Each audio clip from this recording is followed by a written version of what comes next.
Subscribe करिए हमारे channel target UP TET C TET को और बेल आइकन को दबाइए।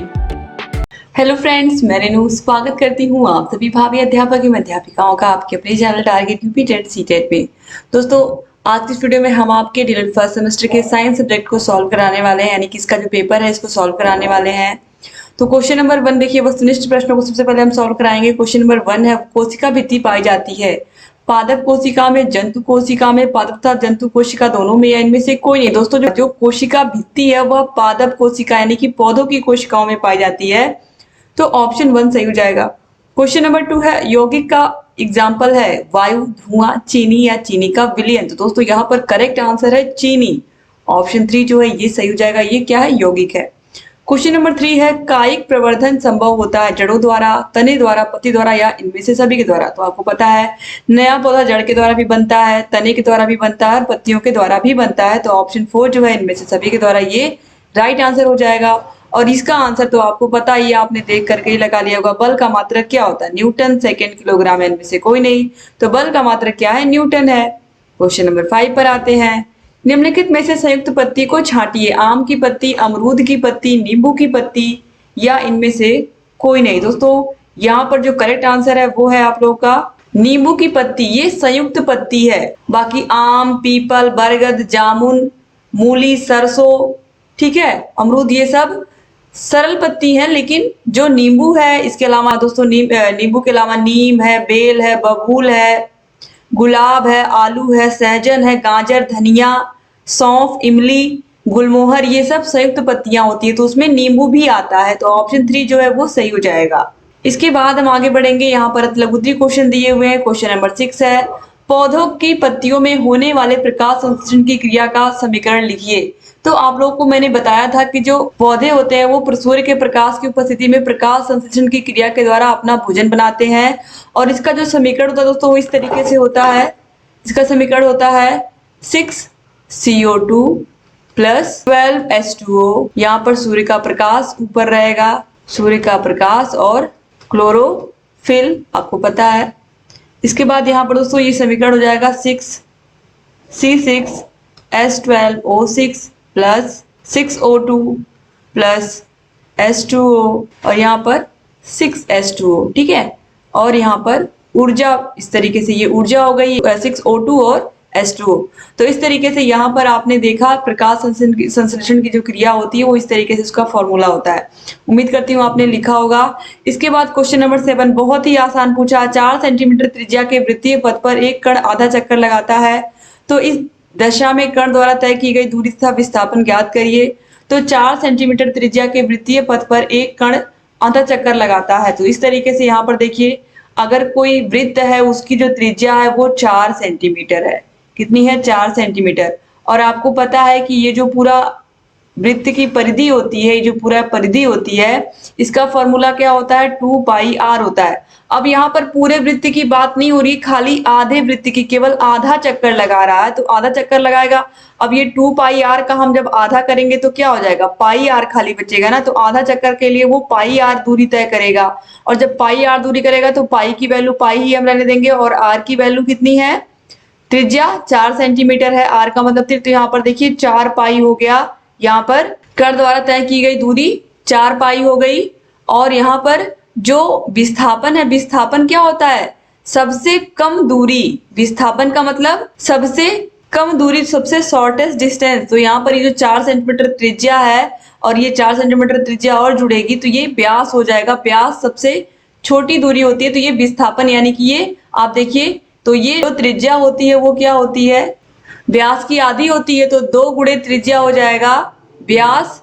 तो यहाँ पर जो व्यास हो जाएगा यानी कि जो विस्थापन हो जाएगा, यहाँ पर इसका मतलब विस्थापन समझिए 2 गुणे त्रिज्या, यानी कि त्रिज्या की वैल्यू 4 सेंटीमीटर है, तो ये 8 सेंटीमीटर हो गया विस्थापन या व्यास, ठीक है। विस्थापन शॉर्टेस्ट डिस्टेंस होता है।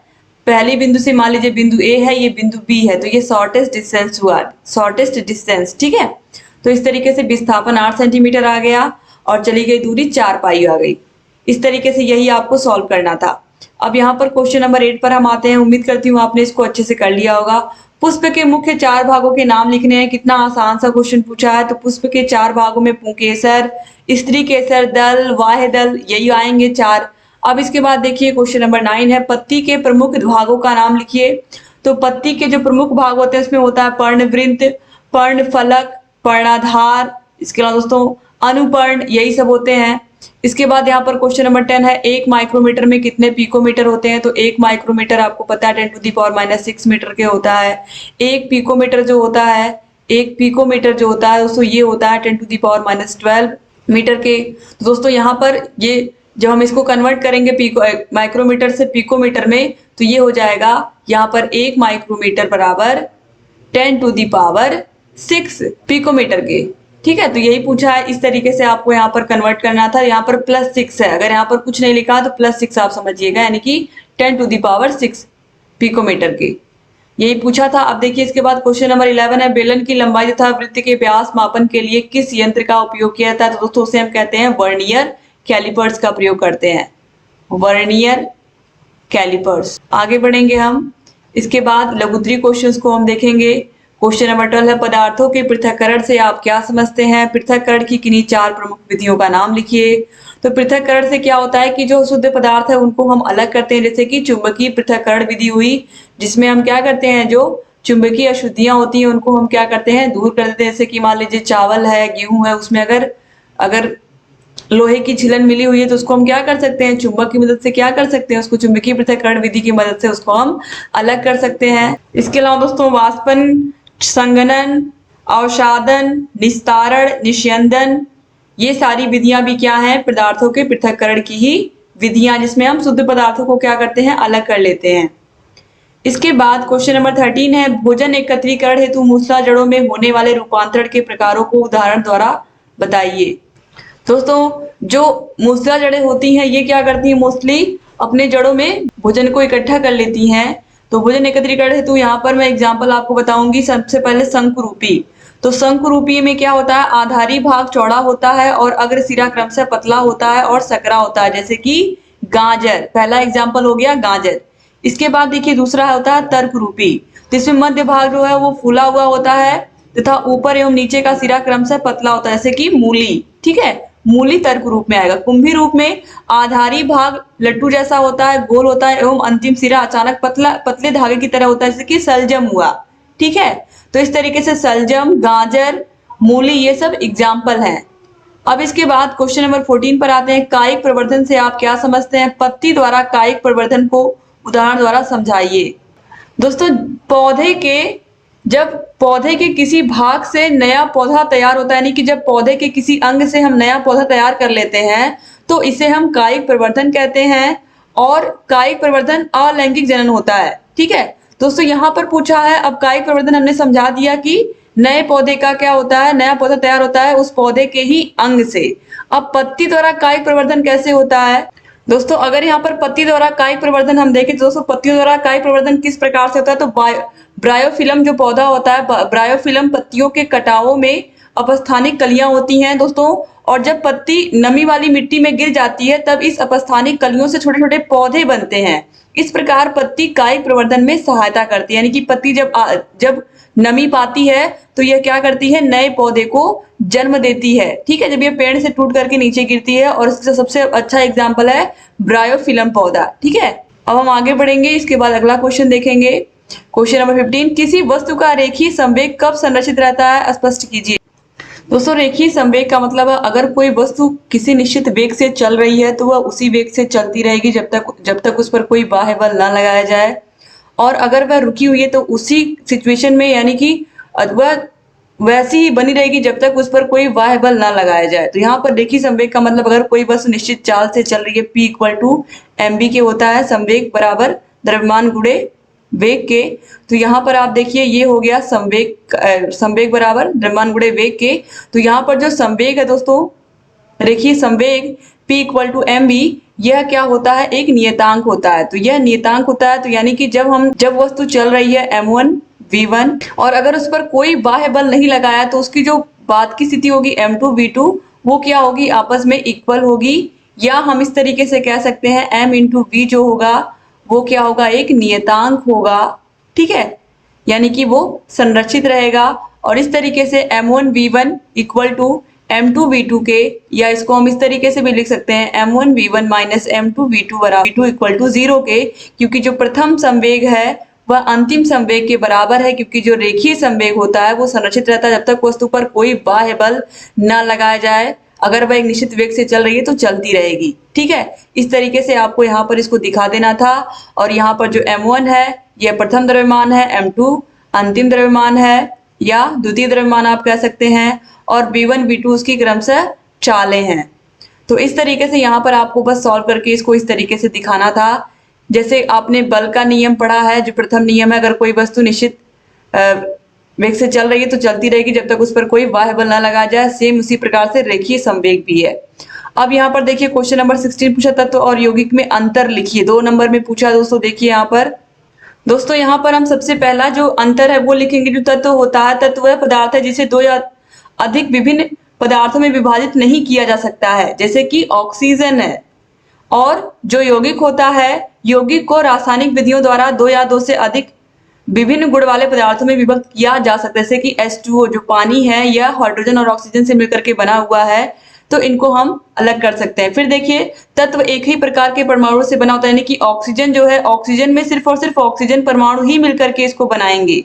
लेकिन जो यौगिक होता है ये विभिन्न प्रकार के परमाणु से बना होता है, जैसे कि H2O है, हाइड्रोजन और ऑक्सीजन से मिलकर के बना हुआ है। दूसरा यहाँ पर अंतर हो गया। तीसरा दोस्तों हो जाएगा, तत्व सिर्फ एक ही पदार्थ का बना होता है, जैसे कि ऑक्सीजन है तो ये ऑक्सीजन ही इसमें केवल होगा। और यौगिक 2 या 2 से अधिक विभिन्न पदार्थों का भी बना हुआ हो सकता है। फिर देखिए, तत्वों के भौतिक और रासायनिक गुण यौगिकों से भिन्न होते हैं। और देखिए, यौगिकों के भौतिक और रासायनिक गुण तत्वों से भिन्न होते हैं, यह हो गया। इसके बाद तत्व का सूक्ष्मतम कण क्या कहलाता है? परमाणु कहलाता है। और यौगिक का सूक्ष्मतम कण क्या कहलाता है? अणु कहलाता है। तो यहाँ पर आपको समझ में आ गया होगा। तो इस तरीके से आप ढेर सारा एग्जाम्पल दिखा सकते हैं। ऑक्सीजन के अलावा हाइड्रोजन, नाइट्रोजन दिखा सकते हैं। और इसमें यौगिक में आप एग्जाम्पल लिख सकते थे, H2O हो गया, NaCl हो गया। ठीक है, अब इसके बाद देखिए अगला क्वेश्चन है, क्वेश्चन नंबर 17। दोलन तथा कंपन गति में उदाहरण सहित अंतर स्पष्ट कीजिए। दोलन गति और कंपन गति। दोस्तों, किसी पिंड के अपनी साम्य स्थिति के इधर उधर दोलन करने को ही क्या कहते हैं? हम इधर उधर गति करने को ही हम क्या कहते हैं? दोलन गति कहते हैं। अपने साम्य स्थिति, जैसे कि जो पेंडुलम वाली घड़ी होती है, अपने साम्य स्थिति के एक बार राइट साइड एक बार लेफ्ट साइड घूमती है अपने, तो यह क्या होगा? दोलन गति होगी। दोस्तों, यहाँ पर आपने दोलन गति का एग्जाम्पल देखा। दोस्तों, अगर दोलन गति में ही अगर कंपन बहुत ज्यादा हो रहा है, बार बार एक गति हो रही है, जैसे कि सितार और गिटार के जो तार होते हैं, इसको बार बार जब कोई व्यक्ति बजाता है तो इनको बार बार क्या करता है? छूता है, तो बार बार कंपन होता है, तो वह कंपन गति हो गई। ठीक है, इसके एग्जाम्पल में यहाँ पर आप देखोगे, जो आपने पेंडुलम वाली घड़ी देखा दोलन में, और कंपन गति में आप सितार और गिटार के जो तार होते हैं उनका एग्जाम्पल दोगे। अब देखिए इसके बाद क्वेश्चन नंबर 18 पर आते हैं। बीजांड की आंतरिक संरचना का नामांकित चित्र बनाइए। तो दोस्तों, आप लोग बीजांड की आंतरिक संरचना का चित्र देख सकते हैं। इसी तरीके से आपको बनाना था, इस पर 2 नंबर मिलना था, तो आप देख सकते हैं। उम्मीद करती हूँ कि आपने पूरा का पूरा पेपर मिला लिया होगा और आपके सारे के सारे क्वेश्चन सही भी होंगे। आपने कितने क्वेश्चन सही किए हैं आप कमेंट करिएगा। और आपको सारे के सारे विषयों के सोल्यूशन की लिंक आपको मैथ की फर्स्ट पेपर, सेकेंड पेपर, सामाजिक अध्ययन, सारे के सारे विषयों की लिंक आपको मिल जाएगी डिस्क्रिप्शन बॉक्स, कमेंट बॉक्स में। और जो पेपर कल है आप उनको भी देखिए। आपके संस्कृत विषय को मैंने अच्छे से पढ़ाया है, आप संस्कृत विषय को पूरा देख लीजिए। इसके अलावा आपको हिंदी और कंप्यूटर विषय की वीडियोस भी आपको मिल जाएंगी चैनल पर। सारे विषयों को अच्छे से देख करके जाइएगा, कल की तैयारी भी बेहतर करके जाइएगा। तो आपको सारी वीडियोस की लिंक मिल जाएगी डिस्क्रिप्शन बॉक्स और कमेंट बॉक्स में। इस वीडियो को अधिक से अधिक शेयर करना मत भूलेगा अपने कॉलेज के फ्रेंड्स को, अपने कॉलेज ग्रुप में, क्योंकि बहुत सारे प्रशिक्षकों को बहुत सारे क्वेश्चन में कंफ्यूजन है।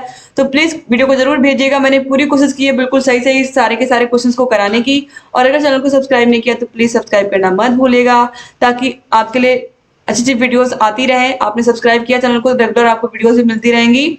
और दोस्तों, अगर अभी तक आपने टेलीग्राम को ज्वाइन नहीं किया तो प्लीज ज्वाइन कर लीजिए, क्योंकि टेलीग्राम पर आपको हर वीडियो की नोटिफिकेशन सबसे पहले मिलती है। अगर यूट्यूब पर नहीं आ रही तो टेलीग्राम पर जरूर आती है, तो टेलीग्राम को ज्वाइन कर लीजिएगा। उसकी भी लिंक आपको मिल जाएगी डिस्क्रिप्शन बॉक्स और कमेंट बॉक्स में। चैनल से बने रहिए, सारे वीडियोस को देखते रहिए। जहाँ कहीं कोई भी समस्या आ रही है हमसे बताते रहिए। जय हिंद दोस्तों।